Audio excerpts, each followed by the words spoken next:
Buenos días. Quiero que vayamos a la palabra esta mañana y vamos al libro de San Lucas capítulo 6, desde el versículo 46 al 49.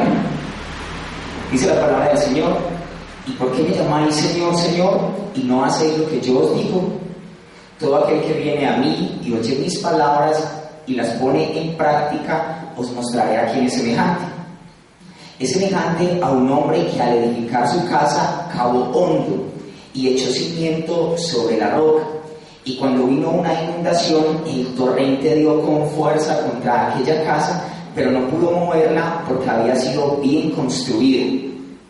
Pero el que ha oído y no ha hecho nada es semejante a un hombre que edificó una casa sobre la tierra, sin echar cimiento, y el torrente dio con fuerza contra aquella casa, y al instante se desplomó, y fue grande la ruina de aquella casa.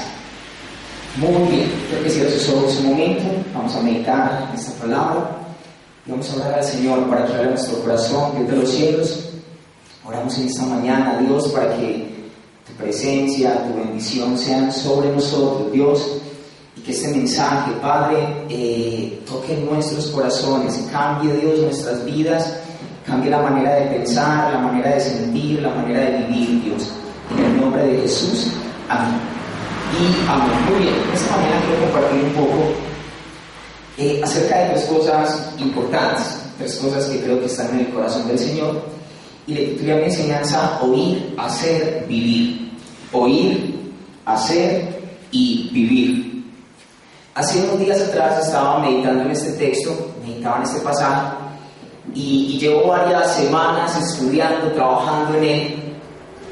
Y una de las cosas que me propuse en mi corazón es lograr entrar a la emoción del Señor Jesús, lograr sentir un poco lo que Él vivía, sentía dentro de su corazón cuando menciona estas palabras: ¿por qué me llamáis Señor, Señor, y no hacéis lo que yo os digo? Nosotros en nuestra iglesia trabajamos con algo que llamamos células o grupos familiares. Hace unos días estaba en la célula, en la reunión familiar, y bueno, ha sido chévere. Las células tienen la finalidad de poder invitar personas que no vienen a la iglesia, invitar personas que no hacen parte de nuestra fe. Y bueno, han estado llegando personas y chévere, qué gran bendición. Y por varios días personas quieren escuchar el mensaje de la palabra, se inquietan, se emocionan, y hay un respeto inclusive en cuanto a lo que se les enseña, en cuanto a lo que se les comparte. Pero uno de esos días, uno de los muchos días de la célula, venía para mi casa después de terminar en ella, y me di cuenta de algo, y es que a la gente le gusta escuchar, a la gente le gusta que se le enseñe, que se le hable de la palabra, pero le cuesta mucho vivir, le cuesta obedecer. Es algo complicado para ellos. He querido lograr un montón de cosas en ellos, he querido verles caminar hacia Jesús, he querido verles sus vidas realmente transformadas, cambiadas, y ha sido bien complicado, ha sido bien difícil. Y cuando venía para mi casa, meditaba en ello, y pude sentir en mi corazón un poco de lo que el Señor Jesús tal vez sintió, experimentó, vivió mientras le hablaba a las multitudes en aquel entonces. Y cuando les decía: ¿por qué me llamáis Señor, Señor, y no hacéis lo que yo os digo? ¿Por qué no ponéis en práctica mi enseñanza? ¿Cierto? Y logré sentir un poco de ese, desilusión, de esa desazón que hay en el corazón al no ver las personas vivir así. Hay algo muy especial en este pasaje, y es que hay un reconocimiento a Jesús como Señor, hay un reconocimiento a Jesús como Señor o como Maestro, ¿cierto? Es un reconocimiento, pero hay poco el anhelo de obedecer. Y hay algo que había en la gente de aquel entonces, y es que es muy probable que el reconocimiento que se le estaba dando al Señor Jesús era un reconocimiento más por lo que Él hacía por ellos, por el bien de ellos. Podemos ver un poco en el capítulo 6, versículo 17, donde Jesús va a empezar a hablar en el Sermón del Monte a las multitudes, y dice que viene una gran muchedumbre, viene mucha gente. Versículo 17 dice: descendió con ellos y se detuvo en un lugar llano, y había una gran multitud de sus discípulos y una gran muchedumbre del pueblo de toda Judea, de Jerusalén, de la región costera de Tiro y de Sidón, que habían ido para oírle. Eso está muy bien, pero también para ser sanados de sus enfermedades. Y los que eran atormentados por espíritus inmundos eran curados, y toda la multitud procuraba tocarle, porque de él salía poder que a todos sanaba. El objetivo, el propósito, cuando la gente viene a escuchar, a buscar a Jesús y reconocerlo como ese Señor y como ese Maestro, no era la finalidad, no era venir para someterse, obedecer, hacer todo cuanto Él enseñaba, sino que su finalidad era poder recibir un milagro de Dios en sus vidas, un milagro de Dios para ellos. Y bueno, pues yo también podría experimentar dentro de la reunión familiar que hacemos, como la gente llega y la gente siempre está abierta a que uno haga una oración por ellos. Siempre está abierta a que pastor, por favor, venga y ore, es que tengo un dolor por acá, pastor, ore por un milagro en mi vida, ¿cierto? Y bueno, obviamente uno puede ver al Señor Jesús, que no solamente estaba sanando, haciendo milagros, proporcionando un prodigio sobre la gente que simplemente le obedecía. No, uno puede ver que Jesús inclusive sanó gente, hizo milagros en personas que nunca le siguieron, nunca le obedecieron, que solo recibieron su milagro y su marchado. Y el Señor Jesús con eso nos enseña algo, claro, y es que yo no debo orar simplemente o proporcionar el milagro a la necesidad de la gente simplemente con aquellos que se limitan o quieren obedecer. La enseñanza de Jesús es orar por un milagro, pero no hay satisfacción más grande en el corazón de un predicador, y yo creo que en el corazón de Jesús, que poder ver las personas haciendo la voluntad de Dios. Esa es la mayor satisfacción en el corazón de nosotros, los que enseñamos, poder ver a la iglesia, a aquellos que escuchan el mensaje del Señor, haciendo la voluntad de Dios, mucho más que un milagro, créanme. Y era lo que el Señor Jesús le pedía a la multitud: ¿por qué me llamáis Señor, Señor, y no hacéis lo que yo os digo?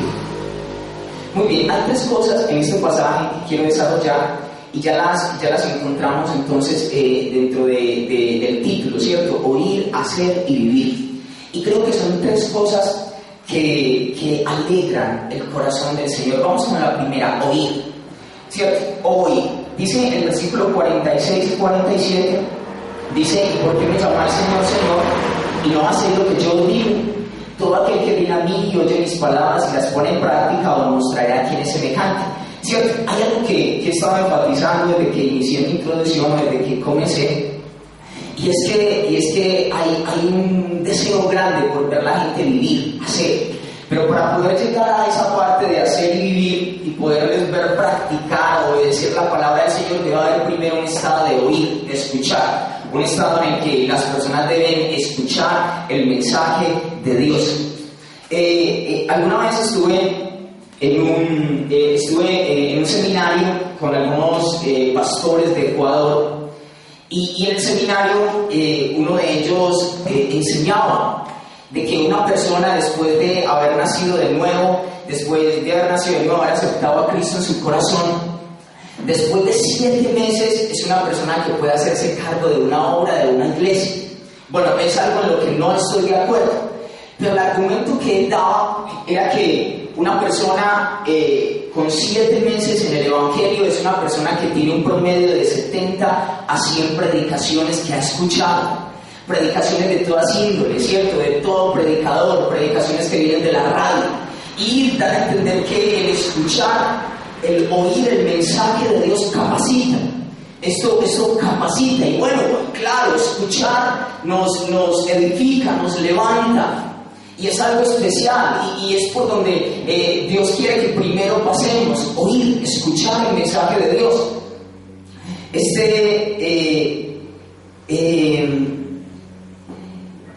tenemos una iglesia que es buena para escuchar, es una iglesia que escucha, que oye el mensaje de Dios, eso es chévere. Pero también he podido ver una iglesia hoy, una iglesia que está queriendo escuchar solamente lo que quiere y lo que le gusta. Yo, en mi experiencia, en mi corta experiencia, claro está, como pastor, me he topado con mucha gente. Y hay gente que no le agrada cuando me toca hacer ciertas observaciones en ellos que chocan contra algunos principios que ellos tienen en su corazón. Y que cuando vuelvo y retomo el tema en alguna otra ocasión para volver a enseñarles, para volver a recargarles, para volver, no sé, a exhortarles en el asunto, son personas que no les gusta tanto. Y podemos ver una iglesia que está presta, que está abierta a escuchar, pero no siempre a escuchar aquella palabra que nos demanda, aquella palabra que nos exige, aquella palabra que Dios nos demanda sacrificio, esfuerzo. No somos tan buenos para estar en enseñanzas así. Y hay algo que debemos entender, y es que Dios es un Dios de normas y de exigencias. El Señor es un Dios que tiene ciertos parámetros a los que el ser humano parámetros que Dios quiere que el ser humano se sujete a ellos. Eso es lo que el Señor quiere, ¿cierto? Y muchos de esos parámetros, normas y exigencias chocan completamente contra nuestros principios, chocan con ciertos principios que usted y yo traemos desde pequeños en nuestro corazón. Por ejemplo, uno mira el Sermón del Monte, de todas las cosas que Jesús les enseñó a ellos. Una de ellas, o me toquemos varias de ellas, chocan con algunos principios que están en el corazón de los hombres. Por ejemplo, uno lee el versículo capítulo 6, el versículo 27, y dice: pero a vosotros los que oís, os digo, amad a vuestros enemigos, haced bien a los que os aborrecen, bendecid a los que os maldicen, orad por los que os vituperan. Hay algo que choca contra los principios que el ser humano ha establecido inclusive desde pequeño en su corazón. Y es que no somos muy dados a bendecir al que nos maldice. No somos muy abiertos, no tenemos un corazón así grande para poder ayudar a aquel que todo el tiempo está queriendo dañarnos, aquel que todo el tiempo está queriendo destruirnos. Lo normal, y es que la oración del creyente hoy en día frente a aquellos que tratan de tirarnos, acusarnos, son oraciones como: Señor, quítalo del camino, Señor, por favor, te ruego que hagas justicia de mi adversario. Algunos inclusive tratan de citar ese salmo que dice: Señor, Dios de las venganzas, que tu fuego sea derramado sobre ellos, ¿cierto? Y son oraciones en las que tal vez no mostramos mucho el amor del Señor. Y cuando Dios dice: es que tú tienes que orar y bendecir a aquel, ¿cierto?, aquel que nos hace daño, eso choca contra los principios que están en nuestro corazón. Choca automáticamente. Hay una más, y es cuando dice que al que te diera la mejilla, preséntale también la otra. Eso no es tan sencillo, eso choca. Recuerdo que mi patrón, donde trabajaba hace unos días, mi patrón decía que él le enseña al hijo a que si alguien le pegue, él también le pega. Y inclusive yo recuerdo que de pequeño mi papá me enseñaba algo como eso. Y cuando el Señor dice: hoy quiero que tú, cuando te peguen en una mejilla, voltea también la otra, eso choca contra nuestros principios. Tenemos a un Dios que es de normas y exigencias, y que no es tan fácil, no es tan sencillo sujetarnos a Él. No es tan sencillo. Pero que el Señor quiere que no solamente escuchemos lo que nos gusta, sino que también estemos prestos a escuchar aquellas cosas que el Señor nos demanda y estemos dispuestos a obedecerlas. Lo segundo es hacer. Ya oímos oír, luego hablemos con hacer. Hacer, la palabra en el texto hacer, dentro de todo el Sermón del Monte, cuando el Señor Jesús está enseñando a las multitudes, la palabra hacer aparece en la Reina Valera 11 veces. Y el Señor, al finalizar su sermón, que es el pasaje que estamos hoy estudiando, el Señor hace un gran énfasis en el hacer. Aquel que oye mis palabras y las practica, le compararé. Porque me llamáis Señor, Señor, y no hacéis lo que yo os mando. Hay un gran énfasis en el hacer. Y hay algo especial dentro de lo que el Señor Jesús enseñaba en aquel tiempo a las multitudes. Después de terminar el Sermón del Monte, en el capítulo 8 uno puede ver a Jesús una vez más enseñando a las multitudes. Y vuelve y hace el énfasis en que no solamente le escuchen, que pasen del estado de oír al estado de hacer. Eso es lo que el Señor quiere, ¿cierto? Y en el capítulo 8, versículo 4, dice la palabra que está frente a las multitudes y empieza a hablar acerca de la parábola del sembrador. Una de las finalidades de la parábola del sembrador es que esa palabra de Dios, que es la semilla, logre caer en corazones, en corazones que quieran vivir, hacer esa palabra. Esa es la buena tierra donde la semilla cae. Y luego, seguidamente, con las multitudes, uno puede ver en el capítulo 8, versículo 21, dice la Biblia que vienen la madre de Jesús con algunos hermanos de él y quieren acercarse a él y no podían. Y le dicen al Señor: Señor, mira, tus hijos, Señor, tus hermanos y tu madre han venido para visitarte, no sé, ¿cierto? Y el Señor responde en el versículo 21: mi madre y mis hermanos son estos que oyen la palabra de Dios y la hacen. Eso es lo que dice el Señor. Mi madre y mis hermanos son aquellos que oyen la palabra del Señor y la hacen. Vuelve y recalca el hacer. Y seguidamente Lucas pone seguidamente la historia de Jesús calma la tempestad. Y cuando coloca este texto, al finalizar el texto, los discípulos hacen una pregunta y dicen: ¿quién pues es este que aún los vientos y el agua le obedecen? Aún los vientos y el agua manda y le obedecen. Y hay un significado, o no sé, una interpretación en ello. Y es que si todo hoy en día debe obedecer a lo que Dios manda, ¿por qué usted y yo no lo hacemos? Lucas lo que está tratando de decir es que si todo obedece a Dios, nos falta a usted y a mí. El tercer punto es vivir. Y está dentro del pasaje o dentro de los dos textos donde el Señor Jesús hace una comparación. Dice: le compararé a un hombre, aquel que obedece, le compararé a un hombre que edifica casa sobre la roca, ¿cierto? Vinieron vientos, mareas y esta casa no cae, ¿cierto? Y aquel que no hace, que solo escucha, le compararé a uno que edifica sobre cimiento no tan sólido, sobre tierra, y vienen luego vientos, mareas y esta cae. Muy bien, cuando hablamos de vivir, estamos hablando de la experiencia o vivencia de dos personajes en este pasaje. Experiencia, ellos experimentan algo. Y hoy en día hay quien vive y experimenta la tragedia y las consecuencias de no haber cimentado su vida en la palabra del Señor. Hoy hay personas que no quieren cimentar su vida sobre esa roca que es la palabra de Dios. Y yo he tenido la experiencia con algunas personas, inclusive una niña, alguna vez se me acercó y hoy en día se lamenta de no haber obedecido a Dios cuando pudo haberlo hecho. Hoy en día dice: porque yo, cuando usted me decía que no lo hiciera, yo sí lo hice. Y se lamenta el no haber obedecido a Dios cuando pudo haberlo hecho, y hoy está experimentando las consecuencias de ello. Y miren, hay algo, y es que el Señor también compara a aquel que obedece como una persona que después de obedecer a Dios, después de no solo escuchar el mensaje, sino obedecerle, es aquella persona que experimenta el bien para él y para los suyos, experimenta la bendición y el beneficio de Dios en el futuro. El obedecer hoy a Dios es lo que va a repercutir en nuestro mañana.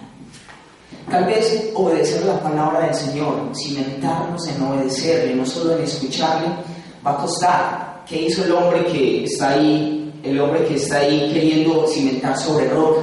Lo que hace este hombre es cavar, y tal vez le tocó fuerte, le tocó hacer un gran esfuerzo.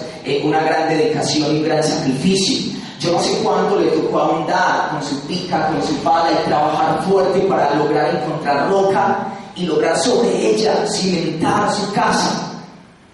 Y tal vez obedecer a Dios va a demandar. Muchas de las cosas que Dios nos exige chocan con nuestros principios, chocan con un montón de cosas que hemos establecido en nuestro corazón. Pero el Señor hoy nos está invitando a algo, y es a que pasemos del oír al hacer y del hacer al vivir, y que podamos tener una experiencia de bendición al poder, una experiencia de bendición al vivir y obedecer la palabra del Señor. Cierra sus ojos ahí donde está.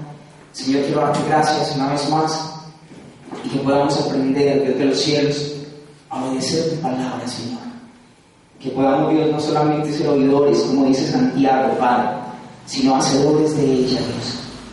En el nombre de Jesús.